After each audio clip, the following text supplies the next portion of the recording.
Welcome to the Diabetes Maven, the podcast for women who are done feeling stuck and ready to take control of type 2 diabetes.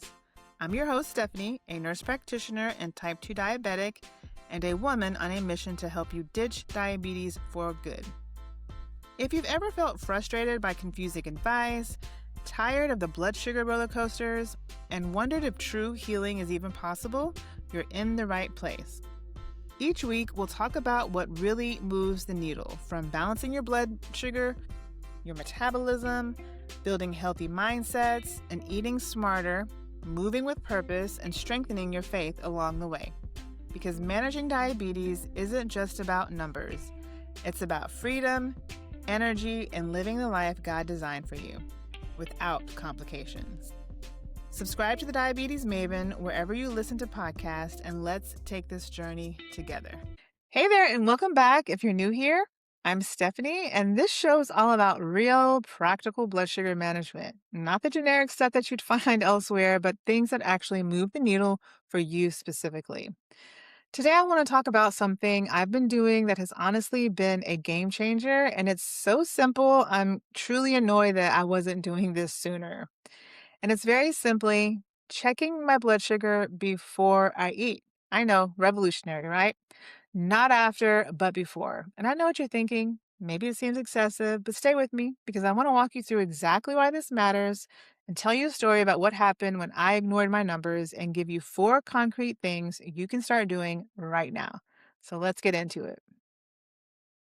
So I want to take you back to a day that genuinely changed how I approach food.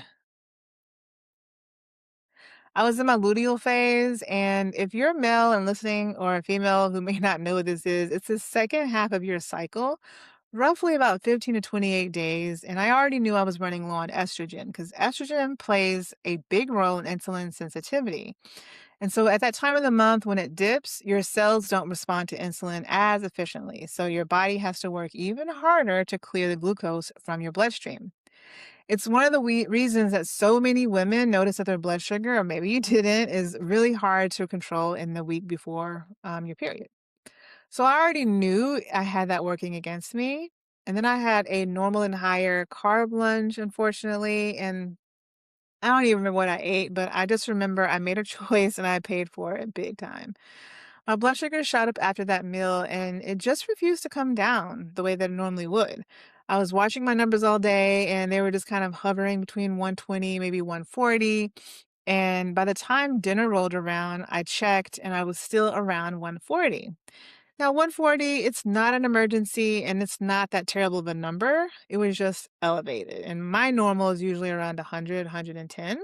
So my body was clearly working through that lunch. But here's where I made the mistake. I decided to eat anyway, the same like I always would. I didn't adjust anything. I didn't lighten the load. I just ate a normal dinner. And my blood sugar actually spiked above 180. And that's the kind of number that makes I feel it, maybe it makes you feel it, but you feel sluggish, foggy. I get really thirsty, sometimes a headache. You just feel kind of off. And as I sat there after dinner, I was just thinking, I knew it was already elevated, but I did it anyway. And that was a big lesson for me. I think it finally hit me that why aren't we checking this blood sugar number beforehand? I know no one's ever talked to me about it. I'm curious to see if anyone ever talked to you about it, but I think it's definitely more helpful. And it wasn't just the spike itself that bothered me, but the fact that I did have the information in real time and I didn't use it to my benefit. And that's what I want you to take away from this episode. The data is only useful if you actually act on it, right? Pre-meal blood sugar checks are your permission slip, so to speak, to eat differently in the moment, not after the damage is done and not the next day when you're trying to figure out what happened, but right then when you can still do something about it. Over time, doing this consistently is also one of the levers that we can genuinely use to lower your A1C. Remember, your A1C is basically a 3-month average of your blood sugar levels. So every time you prevent a spike, you're chipping away slowly but surely at that average. So let's talk about how to actually do this. Tip number 1. I want you to know what your green light number is before you eat. The first thing I want you to do is to establish what is your personal pre-meal baseline? What does that target look like? And I want to be clear, this is very individual. I'm not going to give you one number to follow and tell you that it applies to everyone because it doesn't. Generally speaking, most people with blood sugar concerns are aiming for a pre-meal reading around 100 milligrams if you're targeting optimal metabolic health, right? Some people who have type 2 diabetes or prediabetes have a baseline of 110 to 120, and that's the personal threshold. So everyone's starting from a different place. And what I want you to do is build a simple mental framework.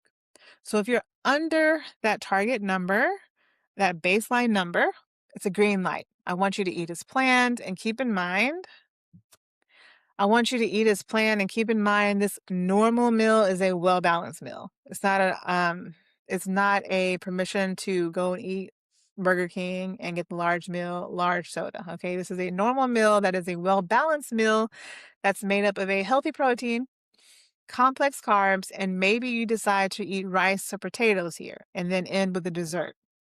Now, if you're about 10 to 20 points above your target, that is a yellow light. You might want to consider reducing portions, cutting out some carbs, or adding a walk after a meal. Okay, this is very important so that you can stay under range.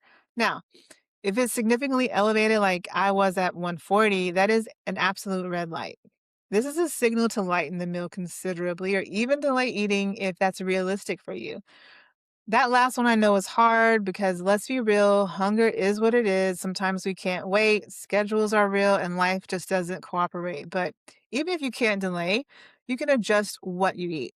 A lighter meal, fewer carbs, more protein, more fat. You're just trying not to add fuel to the fire that has already been burning. And in the future, if I were over 140, I'm going to decide to eat only protein and a veggie and call it a day. I'm not going to even contemplate a dessert or any carbohydrates at all.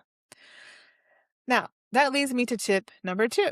I want you to use this pre meal number and I want you to adjust your carb load, not just your portion size. This is a nuance I think that gets missed a lot because people here eat less and your blood sugar is high, and they think that I should just take a smaller plate of whatever they were going to eat in the first place. But what actually matters is the type of food and specifically how many carbohydrates are you putting into an already elevated system. When you're already at, say, 130 before a meal, your body is still actively managing that glucose over here. And so then you want to add a significant carbohydrate load on top of it. It's like just imagine your liver is already processing over time and you just handed it more work, right? Um, what's more effective is swapping or reducing carbs specifically. So instead of a smaller portion of pasta, you might want to swap to a protein and vegetable forward plate and skip the pasta altogether. Or instead of rice, maybe you have cauliflower rice. Not just because carbs are evil, because they're not. You actually need carbs to survive, but because your pre-meal number is telling you that your current capacity is lower right now. This is what makes a pre-meal checking so much more useful, in my opinion, than just checking after. Checking after is great, but the post-meal checks tell you what happened already, and you can't go back and change it, right? The pre-meal checks let you change what's going to happen. And if you've been tracking your own carbohydrate tolerance, which if you haven't heard, that's a whole nother episode that I dive deep into carb threshold. Your pre-meal number is one of the most important inputs in figuring out how many carbs you can actually handle at any given meal on any given day. Now, tip number three. I want you to factor in and start really paying attention to what's going on with your body on that day. And this one's pretty huge that many people don't think about. That's why I brought the luteal phase story. Your blood sugar doesn't exist in a vacuum and it responds to everything that's happening in your body from your hormones, ladies, your sleep, your stress levels, and whether you've been moving or sedentary. So when you check your pre-meal number, I want you to pair it with a quick body check and ask yourself a few questions. How did you sleep last night? Are you at a deficit? Poor sleep alone can raise your fasting blood sugar. Are you stressed? Okay, cortisol is a blood sugar elevator and chronic stress is an often underappreciated factor in blood sugar management. Ask yourself if you're a female, where are you in your cycle? The luteal phase, as we talked about, tends to mean more insulin resistance. That means that your numbers are going to be higher if you're eating the same thing. I personally try to eat clean that whole week. The follicular phase, which is the first half of your cycle, is usually when your insulin sensitivity is at its best and you can resume eating more freely, a little bit more freely. Ask yourself, have you moved today? Right? Even a 10-minute walk can make a meaningful difference. If you've lifted some weights, remember your muscles can handle more insulin and makes you more insulin sensitive. Now, none of this means that you can't eat one of these if the factor is off. It just means you have more context for your number. You can respond more intelligently to it at that time. This is the whole philosophy of this show, individualized, context aware decisions that rather than following a rule that was designed for someone else's body, you think about how is this going to affect my body. I think that we manage type 2 diabetes to me in a backwards way because we kind of give blanket advice to everyone and expect everyone's body to respond. And that's just not so. Now, this is my last tip, number 4. I want you to start creating your simple pre-meal routine. It has to be easy and convenient, something that you're actually going to stick to because none of this works if it's too complicated, right? So it's all about building that habit. And here's what a pretty simple meal check routine can look like. You just take about 5 or 10 minutes before you plan to eat, not while you're already sitting down with the food in front of you, because I guarantee you're going to eat it anyway. I want you to take about 10 seconds to interpret that number using your personal threshold. Is my number, am I in the green zone, yellow, or the red zone? And make one small decision based on that. Eat as planned, or maybe you have to reduce carbs, maybe you have to add a walk or delay the meal altogether. You might even want to do this when you go out to eat. I know that I've done that a few times where I would check the menu beforehand and see what I want to get. And then whatever it is that I want to get, I'm going to look at that carb amount and see in my head, calculate really quickly how much carbs is this meal. And I might decide to make a few swaps so that it can be less. All right. And then I want you to log it, even if it's just a note on your phone, because over time, this data becomes incredibly valuable. And that's it. That's the whole routine, which can take under 2 minutes. It doesn't have to take a lot of time, but it's giving you a feedback loop that no plan or app can really give you. This is in real time, personalized information about your own body. And the more consistently you do this, the more you'll start to notice patterns. Maybe on Mondays you have meetings and you're more stressful. Maybe on Wednesdays you get less sleep because you have a late Tuesday night, right? Those high stress days need to be more conservative. And you'll know after a great night's sleep that you have more flexibility. You're essentially becoming your own metabolic researcher. Now, I want to talk about something that I'm passionate about, and that's CGMs and how to get one. Now, CGM is a continuous glucose monitor if you are not familiar. And today I've been talking a lot about checking blood sugar, and I want to briefly go over about how to get this tool. And there are two ways to actually check your blood sugar. And the first one is a traditional glucometer, which everyone probably knows if you're a diabetic. It's a little device that you use. Stick your finger and then you put a drop of blood at the ends and it spits out a number. It's highly effective. It is convenient. It is cheap. Usually insurance will cover it for every diabetic. And it's a perfectly valid way to go. And then you have the second option, which is a continuous glucose monitor or CGM. And that's what I use, honestly. And it's what I recommend if you really, really want to go deep on this. A CGM is a small sensor that you use. You wear it around your arm and it spits out numbers continuously. It's checking about every 5 minutes. And I love it because the big difference, it's not only convenient because you don't have to stick your finger every time. It shows you the trend, not just at a single data point, so that you can see that if you're at 110 and rising, it'll have like a little arrow at the top right here that you're going up, or are you 110 and stable? Because those those numbers mean different things. Like if I were When I talked about being at 140 and about to eat a meal, if it said 140 and rising, I'm in more trouble because I know that it's going to go higher than 140. And where is it going to stop? Who knows? But it gives you more information. And how do you get a CGM? There are a few options. If you have type 1 diabetes or type 2 and non insulin, CGMs are often covered by insurance. So you want to talk to your endocrinologist or your primary care doctor, and they could prescribe something like a Dexcom or a Freestyle or similar. If you're pre-diabetic or metabolically healthy, or maybe you only have type 2 diabetes and you're not on insulin, insurance won't always pay for it. So you can buy this over the counter. I get mine from Stilo, and there's one by Abbott called Lingo. And you can just go on there and order it, and it runs roughly about $100 a month, and you get a 2-week supply because you do have to change these out every 14 days. There are some functional medicine doctors and health coaches you've probably been advertised to. They work with CGMs as a part of their broader health program, so you can go that route too.